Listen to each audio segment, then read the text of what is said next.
Ayodhya ethanol വിഷയങ്ങൾ പാർലമെന്റിലേക്ക് വിട്ടൊഴിയാതെ വിവാദങ്ങൾ. അടുത്ത ലക്ഷ്യം ഗഡ്കരിയോ?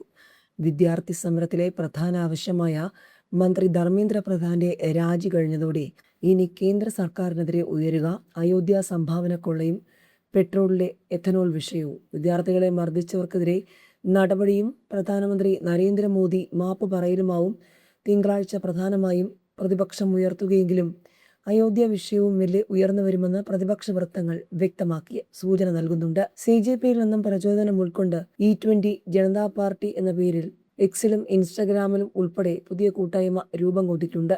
അതായത് EJP എന്ന പേരിൽ പുതിയ പാർട്ടി. ഒറ്റ ദിവസം കൊണ്ട് എക്സിൽ 20,000-ഓളവും ഇൻസ്റ്റയിൽ 30,000-ഓളം പേർ EJPയെ പിന്തുണച്ചു. എത്തനോൾ കലർത്താത്ത 100% ശുദ്ധമായ പെട്രോൾ എന്നത് ഓരോ പൗരന്റെയും അവകാശമാണെന്ന് EJP പറയുന്നു. നിലവിൽ കോൺഗ്രസ് ഉൾപ്പെടെയുള്ള പ്രതിപക്ഷ കക്ഷികൾ എത്തനോൾ കലർത്തുന്നതിലെ ആശങ്കകൾ പാർലമെന്റിൽ ഉയർത്തിയിട്ടുണ്ടെങ്കിലും പ്രതിഷേധ പരിപാടികളൊന്നും നടത്തിയിട്ടില്ല. E20 കൂട്ടായ്മ ശക്തി പ്രാപിച്ചാൽ പ്രതിപക്ഷത്തിനും ഒപ്പം നിൽക്കേണ്ടി വരും. എത്തനോൾ കലർത്തിയ പെട്രോൾ കാരണം വാഹനങ്ങൾക്കുണ്ടാകുന്ന പ്രശ്നങ്ങളെക്കുറിച്ചും E20 പെട്രോളിനോടുള്ള പ്രതിഷേധങ്ങളെക്കുറിച്ചുള്ള വാർത്തകളാണ് EJP പോസ്റ്റ് ചെയ്യുന്നത്. കേന്ദ്രമന്ത്രി നിതിൻ ഗഡ്കരിക്കെതിരായ പോസ്റ്റുകളുമുണ്ട്. ധർമ്മേന്ദ്ര പ്രധാൻ രാജിവെച്ചു, അടുത്തത് എത്തനോൾ ഗഡ്കരി എന്നാണിത്. വിദ്യാർത്ഥി സമരത്തിനൊപ്പം അയോധ്യ വിഷയവും ഉയർത്തണമെന്ന നിർദ്ദേശം തുടക്കം മുതൽ കോൺഗ്രസിനുണ്ടായിരുന്നു.